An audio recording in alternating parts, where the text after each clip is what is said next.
Olá, sou Francisco Tancredi, diretor do Sinal Fortaleza, que é a seção regional do Sindicato Nacional dos Servidores do Banco Central, Sinal.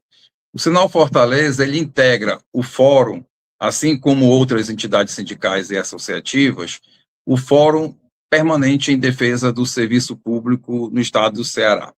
E eu trago uma importante mensagem do Fórum para você, seja servidor ou não, para este tema importante que é a eleição de 2026, reconhecendo a importância não só do voto para presidente da República e governador de estado, mas é fundamental que cada um de nós atente para algo que talvez seja ainda mais importante, que é o voto nos parlamentares, que é no legislativo que as nossas batalhas são travadas. Então, o voto no deputado estadual, o voto no deputado federal e senador é de extrema importância.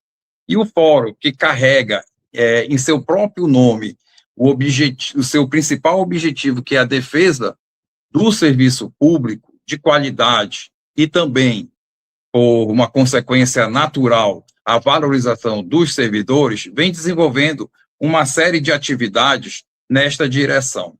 E visando especificamente as eleições deste ano, está elaborando um plano de ação com o objetivo de levar informações de qualidade ao conjunto da sociedade cearense, que possam, de alguma forma, contribuir para a definição do voto soberano de cada cidadão.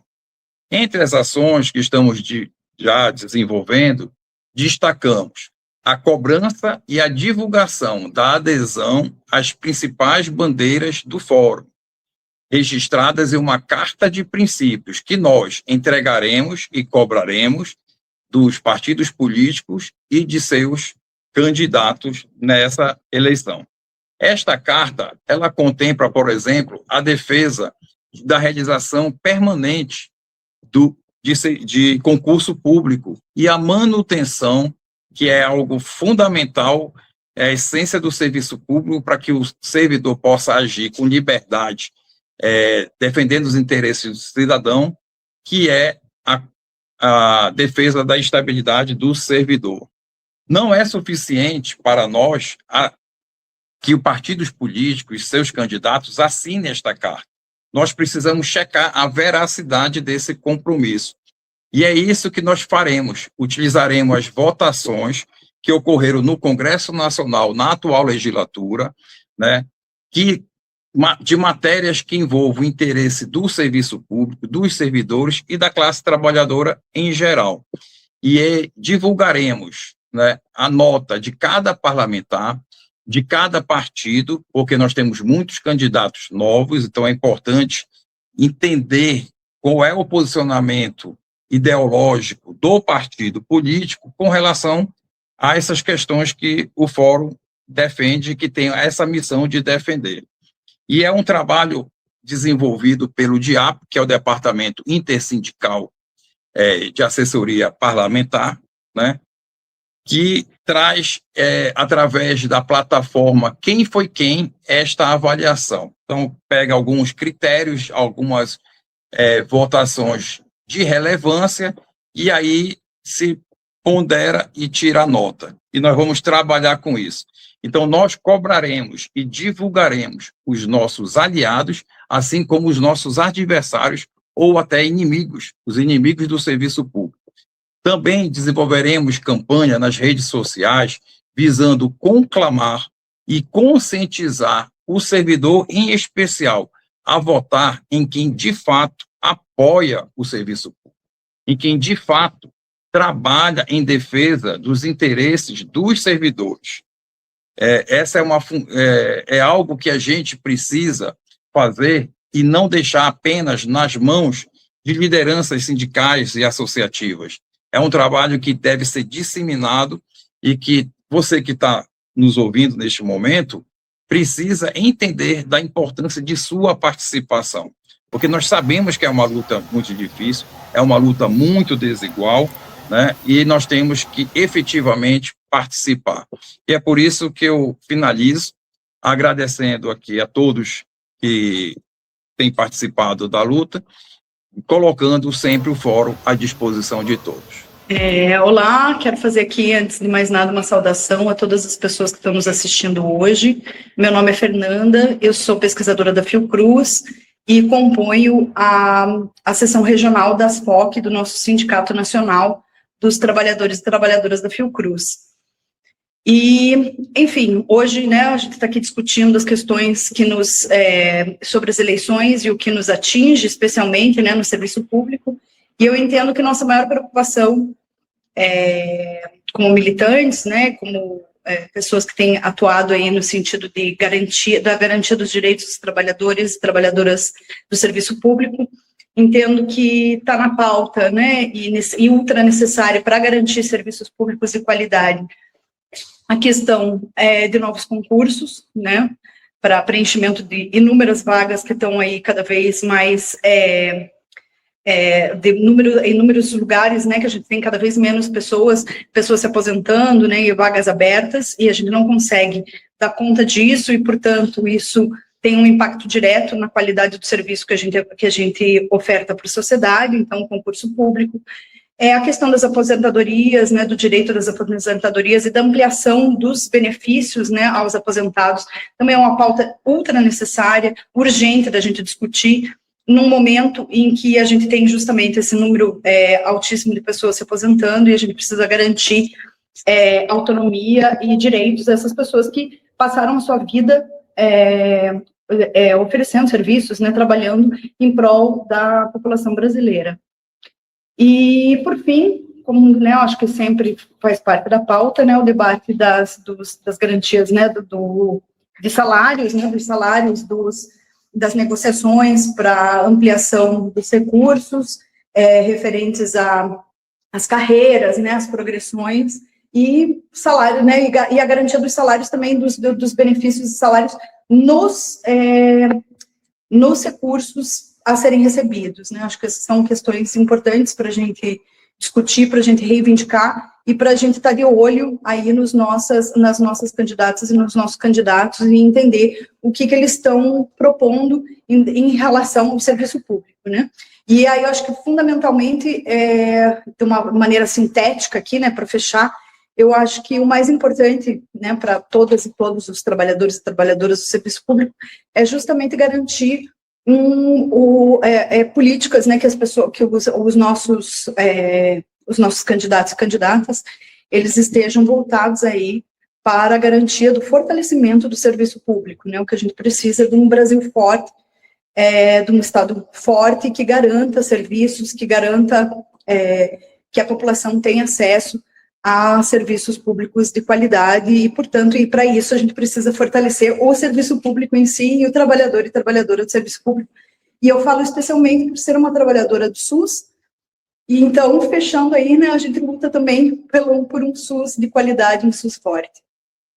E, para finalizar, eu queria perguntar aqui para os nossos convidados, o que falta, né, hoje em dia para a gente mobilizar, organizar o conjunto, né, dos servidores e servidoras em prol, né, das reivindicações, das pautas reivindicatórias que nós temos, fortalecer, né, essa presença do serviço público na Câmara e como é que a gente consegue justamente solidificar aí as políticas as políticas que a gente pretende e gostaria que fortalecesse o serviço público. É isso. Obrigada. Então, assim, quando o Tancredi fala da gente entender quais são essas nossas reivindicações e construir uma pauta para isso, acredito que esse é realmente o caminho inicial. A gente não pode assumir um compromisso com uma representação política que não assuma compromisso com a gente. A gente quer ser assumido, né? Então, assim, se eu vou me posicionar publicamente a favor, fazer campanha para uma representação política, é importante que essa representação também assuma um compromisso com a categoria que eu represento. Então, assim, essa carta, enfim, essa lista de reivindicações de que o Tancredi fala, eu acredito que ela seja essencial para a representação do serviço público. E esse ponto que ele fala também, né, como você disse, parece que a gente combinou a fala, mas da cobrança, de ir lá e ver o histórico dessa pessoa. Então, se essa pessoa já tem uma atuação política, ela já tem seus posicionamentos, ela já votou de determinadas formas, ela já se posicionou de determinadas formas nos espaços de representação que ela ocupa. Qual é o histórico dessa pessoa? Como é que a gente vai fazer para divulgar isso? E aí, essa estratégia que ele fala de fazer uma espécie de dossiê, acho que vai ser importantíssima para a gente se apropriar disso e chegar para conversar com nossos familiares, com as pessoas que estão, nossos colegas de trabalho, muitas vezes ali tem uma reflexão, mas não aprofunda. Então, quando a gente apresenta coisas mais concretas, né, dados desses posicionamentos, muitas vezes a gente facilita o diálogo, porque a pessoa entende de uma forma mais concreta o porquê que a gente está se direcionando para um determinado lugar político de decisão. Então, acredito que a maior parte das entidades sindicais, isso já está também aí nas discussões do Sinasef, por exemplo, vai ter esse rol de reivindicações, e é importante que a gente, como um fórum mais amplo do serviço público, também tenha isso de forma conjunta. E teve uma coisa que o Tancredi falou, que eu acho que, assim, e depois também a Fernanda cita que esse protagonismo da luta em defesa do serviço público não ficar apenas a cargo das representações sindicais. Sim, a gente tem as representações sindicais que vão estar lá, que vão ocupar os espaços de negociação, mas eles vão estar ali representando. É importante que a gente que está, como a gente sempre fala, na base, ali no cotidiano, também se entenda como protagonista desse processo. Entenda que o sindicato, as pessoas que estão nas direções, elas estão lá para exercer papéis específicos em momentos específicos, mas a luta cotidiana, ela tem que ser encampada por todo mundo, por todos os servidores públicos. E aí, de todas essas reivindicações que tanto o Tancredi quanto a Fernanda falaram, acrescentaria, assim, um sonho, né, que sempre a gente discute, fala sobre isso, a nossa database. A gente tem uma database que seja realmente, que contemple o serviço público de uma maneira ampla, para que a gente não tenha que ficar brigando por recomposição de forma tão constante. Enquanto a gente não consegue isso, pelo menos essa recomposição a gente precisa ir alcançando, porque a atualização da nossa remuneração, ela não é tão constante, e muitas vezes ela depende da gente ir brigar, né? Numa negociação simples ela não sai. Então, a gente, às vezes, acaba recorrendo ao instrumento de uma greve quando essa negociação fica muito difícil, né? E aí, acredito que seja isso, assim, tem algumas reivindicações que são mais específicas, sempre vai ter as reivindicações mais específicas de cada categoria, óbvio, não tem como também um serviço público que contempla tantos aspectos, tudo ser comum a todo mundo, mas mesmo, alguns pontos em comum a gente tem que elencar para poder ir para a briga juntos, né?